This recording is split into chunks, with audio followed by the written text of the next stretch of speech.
Hi, everybody. Welcome into the DiME podcast. I'm your host, Maria Wainscott.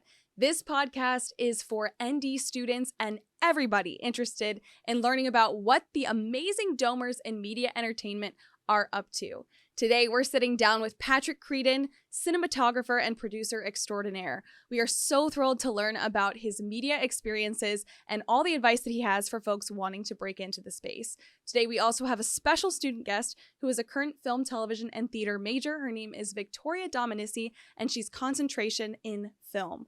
We're super excited to have her engage with Patrick, learn a little bit about what he does, and help her maybe think about what it looks like to break into the space. We've got a great conversation lined up for you today. Thanks so much for tuning in. DiME starts now.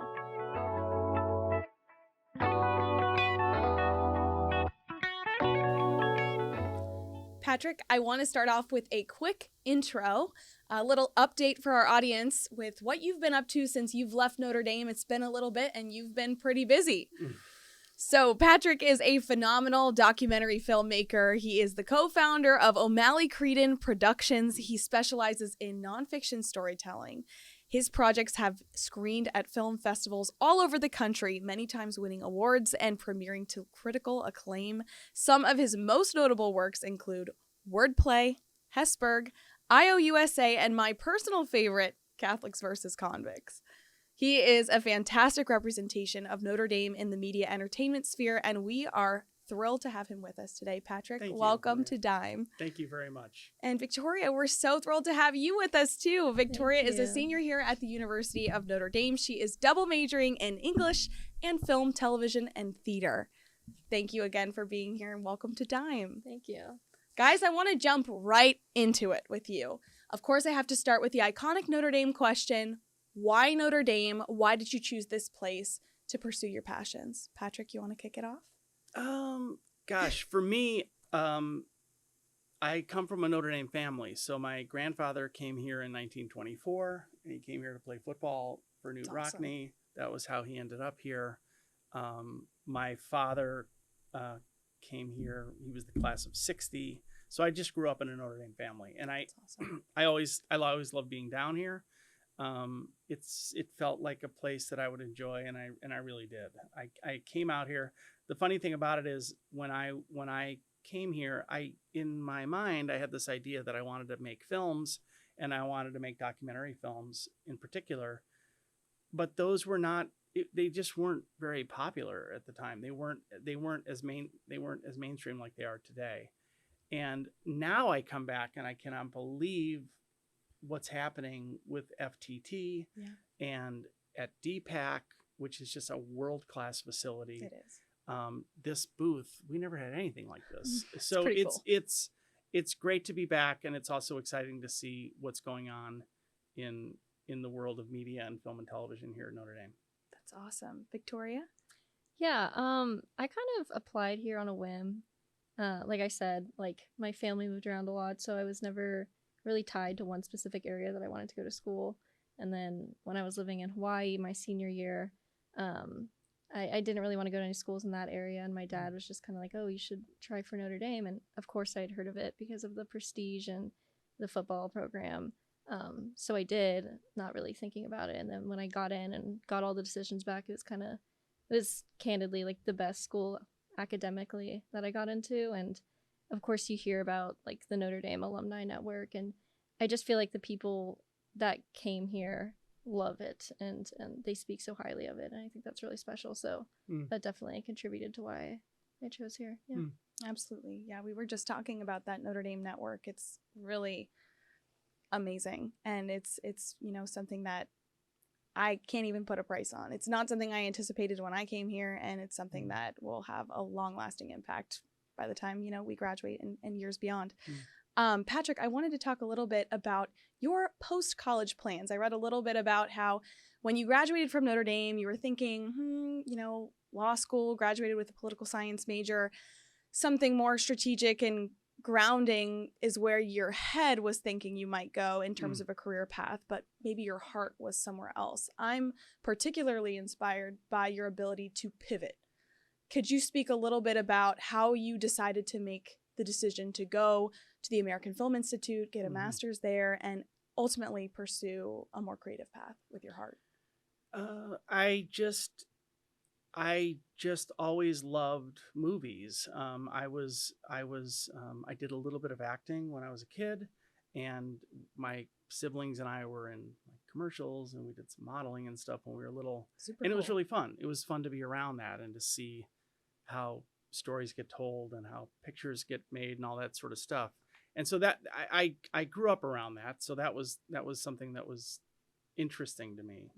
The thing is, as my graduation was approaching in 1989, I was so nervous.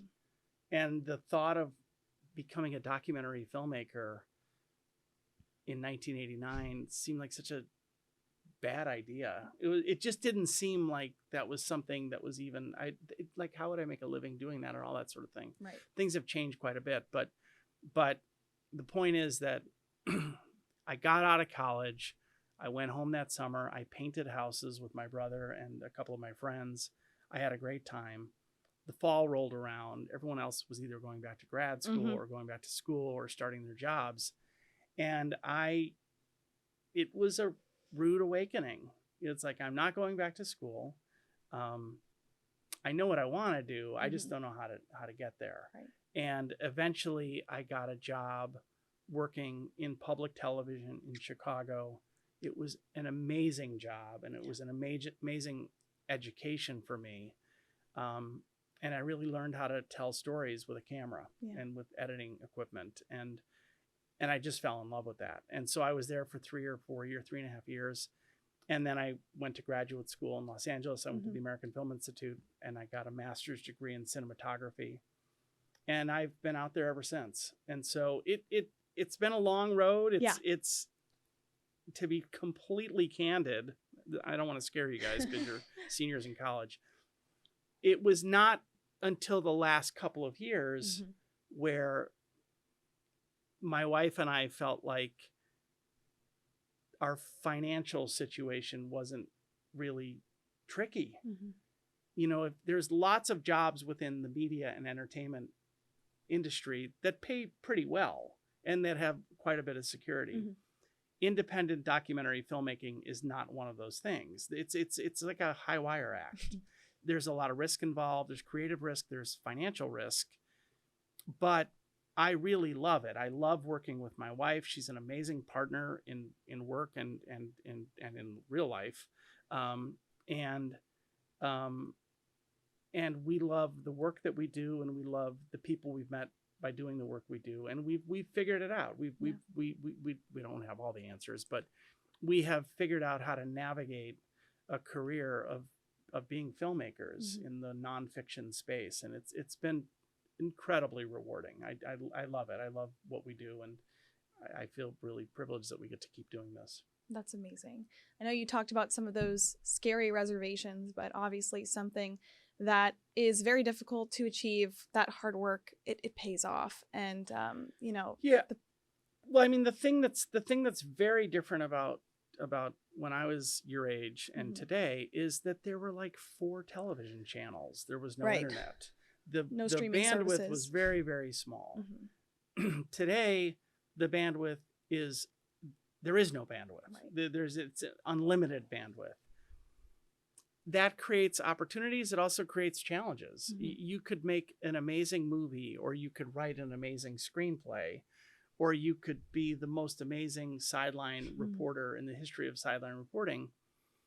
The challenge now is it's not only trying to do great work, it's trying to attract an audience. Sure. And because there is so much storytelling happening, and I don't love this word, but there's so much content out there.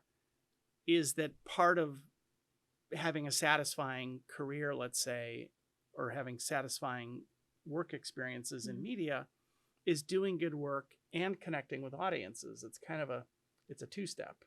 And if you're doing amazing work, but kind of doing it in a void, that can be hard. Definitely. And also the thing that goes with that is if you're doing amazing work and you're not finding big audiences for your work, at some point that really can become unsustainable. It's kind of hard absolutely. to do that kind of work. So Sure. it's there's all these amazing opportunities, but there are also challenges with what's going on today. And I know you guys already feel that. So, but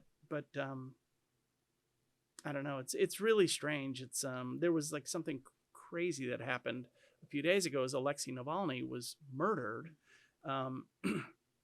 We don't know all the details, but we certainly have a pretty good feeling of who was behind him dying. And just last year, the movie Navalny, it's a documentary film, it won the Academy Award for Best Documentary.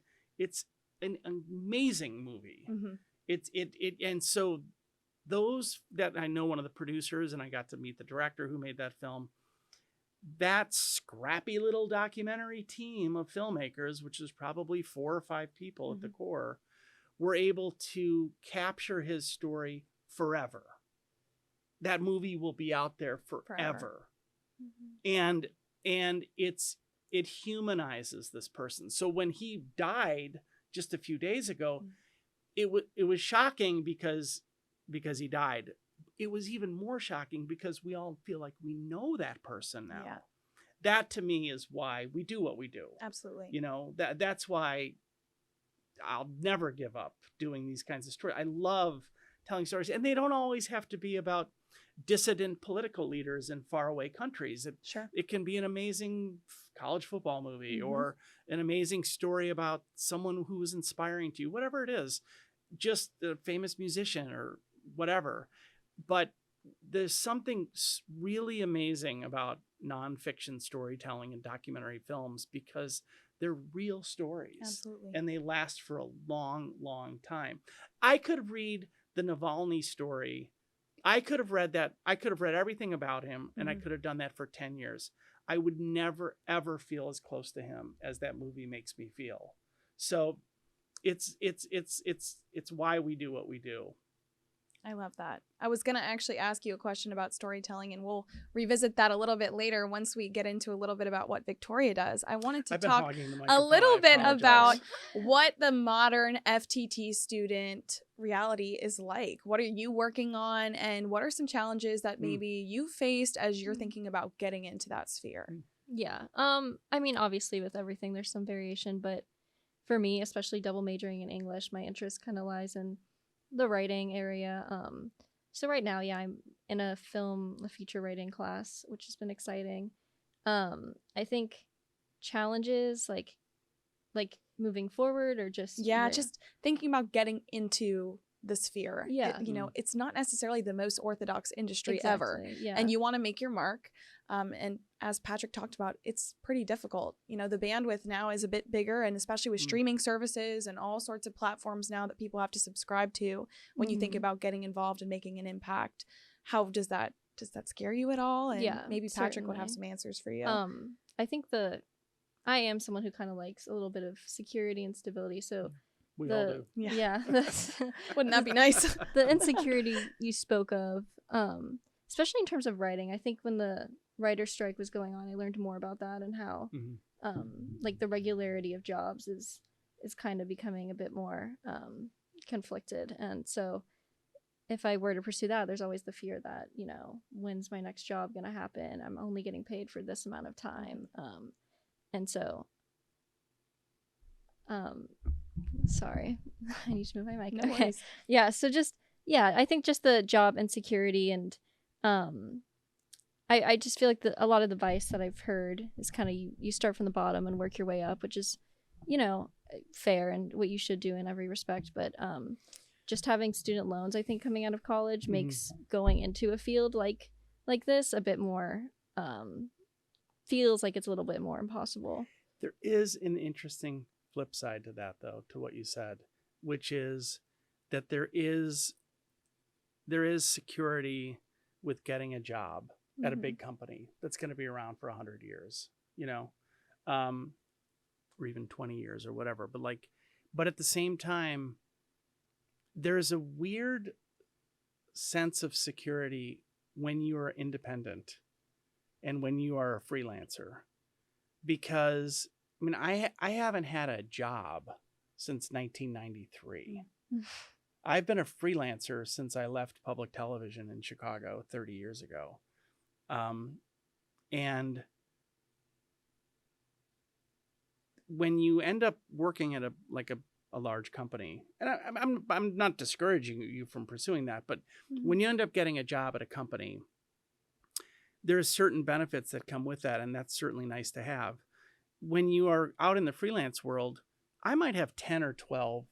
I might, it may take a while to get there, but you end up like as a freelance cameraman, which is what I did before I became a filmmaker.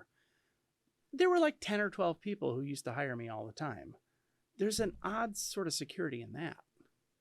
Because if you lose one of those clients or you lose two of those clients, you got all these other people who are still calling you. Mm-hmm. So it's like all the editors that I work with, for instance, they're their own company. When you hire an editor, they don't work for somebody. You're just hiring a freelancer.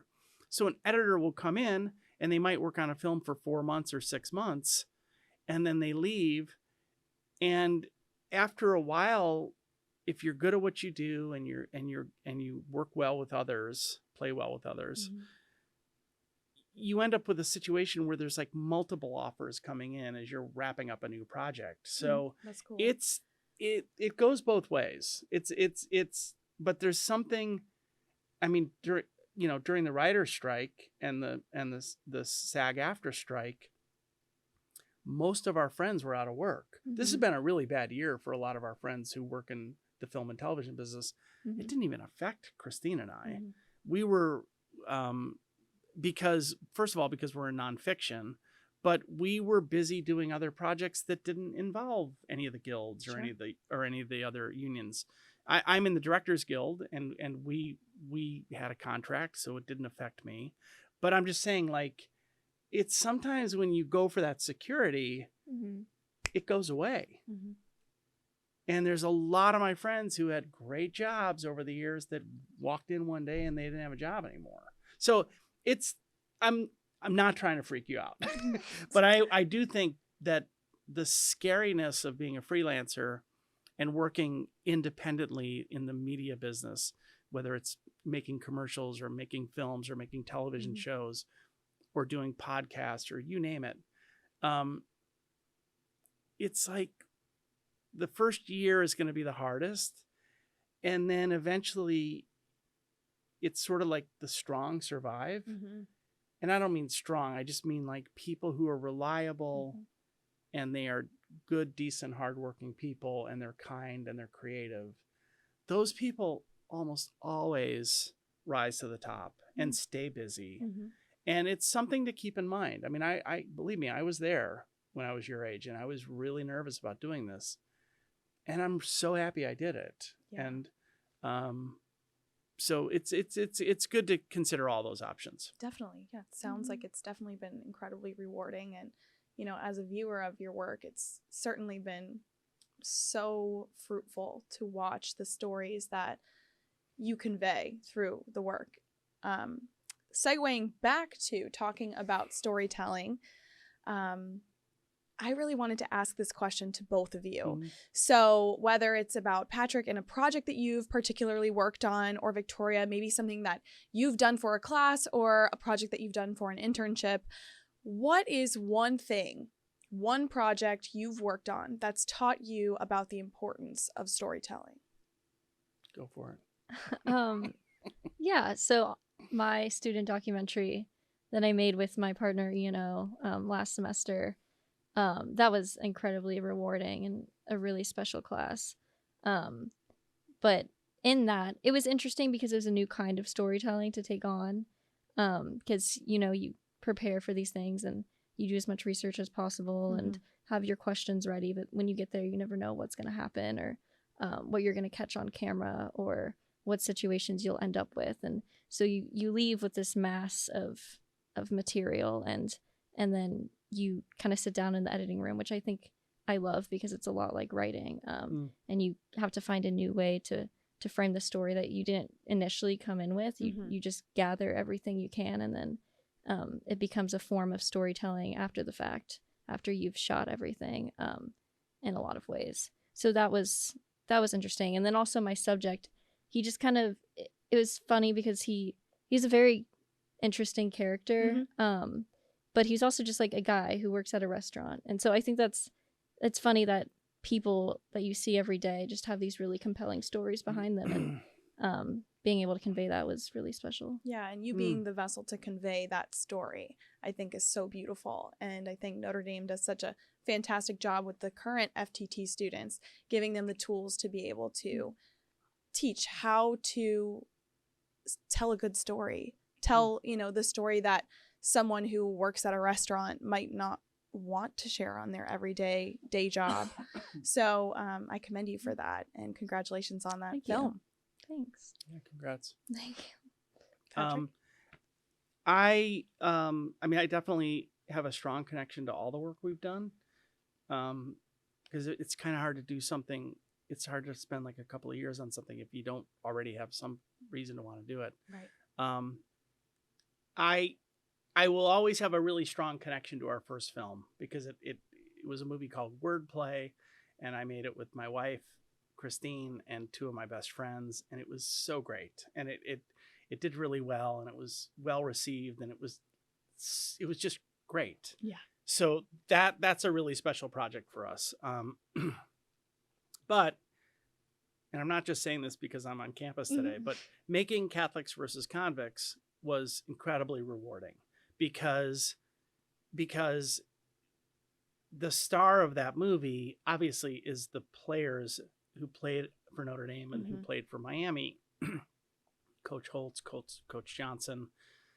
But really, one of the main stars of the movie is my best friend, Pat Walsh. We went to high school together. We stood up in each other's weddings. Cool. I'm his daughter Molly's godfather.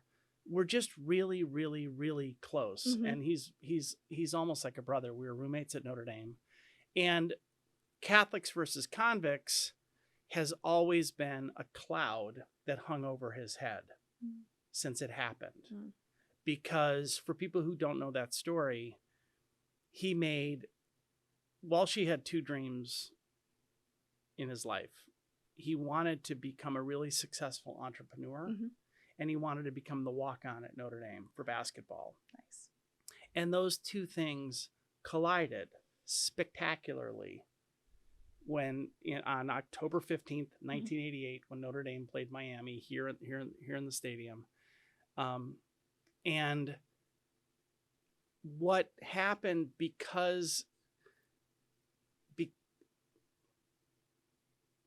without giving away the ending, he ended up achieving the dream of becoming the walk-on. And then that did not end as planned because of this t-shirt. So it was extremely painful for him. And because we got to make that movie, we got to go back and revisit that story all these years later. We got to reframe up that story and really look at, first of all, I always felt the shirt was really problematic. I think Catholics versus Convicts is a very ugly phrase. I don't find that to be funny. I never did. Some people think it's hilarious. Some people think it's awful. But we got to go back and look at the shirt and really re-examine it. But more importantly for me and Walshy, we got to really look at the choices he made and look at this terrible, unfortunate ending to the story for him and revisit it. And what he has told me is because of that movie, we were able to take this really painful experience and completely reframe it. And so now, like when he's on campus, people stop him everywhere he goes because they're like, "Oh my God, you're that guy." Yeah. And I asked him once, I'm like, does that get annoying or whatever? He's like, "No, I love it." And I was like, "Are any of those interactions like painful for you or negative for you?" He's like, "No, it's 100% positive." Oh, good. So making that movie, it was really fun. I love that movie because every time I watch it, we win a national championship. Yeah, it's awesome. You gotta love that great. if you went to Notre Dame. But for me personally, and for my best friend, that movie turned this thing upside down. It turned it around for him. Yep. and for all of us who know him. And so I don't want to be overly dramatic because, you know, it was just a t-shirt and, you know, he got kicked off the team or whatever. When all that stuff went down, it was the worst thing in the world. Yep. It was so painful. Mm-hmm. I mean, he was weeping in my arms when he got kicked off the team. What happened was he got put on suspension. Mm-hmm. He didn't get kicked off the team. And Digger was like, God, you know, like what? But the school stepped in and was like, listen, we warned you 100 times about this, mm-hmm. and you're not allowed to do this. Right. And we have no choice but to, you knew this was coming. The school did exactly what the school should do. Mm-hmm. So anyways, but it's funny when you find a story or a character or something mm-hmm. that feels really personal to you, it's so satisfying to tell that story. It doesn't feel like work. It feels like something, it feels like a real privilege to be able to get to do those things. So absolutely. Yeah. Well, Patrick, you have a real superpower to be able to reframe that story and put it in a new context and just flip the script. So it's fantastic. I want to wrap up this podcast this evening with my favorite question to ask. Patrick and Victoria, I want to know, what is a piece of advice that you would give to your younger selves? So Patrick to younger Patrick, Victoria to freshman Victoria. Yeah, I think for me, it would be to just go for it. I didn't initially go in with FTT as my major. I didn't add it on until I think midway through sophomore year. And a lot of that just came from, I think, feeling like I didn't have the tools, I wasn't ready. And I don't know, I just struggle with not being great at something at first. So yeah, I think just going for it and maybe getting into it sooner, because now that I am in FTT, I wish I would have had the chance to take more classes and learn from more professors, because it's all just been so amazing. So yeah, really just telling myself not to be scared to do it would be mine. I think that's great advice. I have the exact same advice. It's literally just go for it. That's what my mom always says. My mom and my dad. My dad passed away a few years ago, but my mom is always just like, go for it. You know, you get one ride. You get one turn. You get one go around in life. I feel like if you're playing it safe every step of the way, there's something to be said for that. But this is the moment to be taking risks. This is the moment. This is the time in life to fail spectacularly. So don't be afraid of that. I love that. And when I first got out of college, when I first left Notre Dame, and I didn't have any job security, and I really wasn't quite sure what I was going to do, I knew that what I wanted to do, I knew I would be good at it. Yeah. You know, and I knew that I was doing it for the right reasons, because I loved it. There was something about documentary films, shows like 60 Minutes, public television. I love those kinds of stories, and I wanted to be a part of that community of people who tell those kinds of stories. So, you know, I could have taken a path that was probably financially more secure. And as I was saying earlier, that's not even really the case.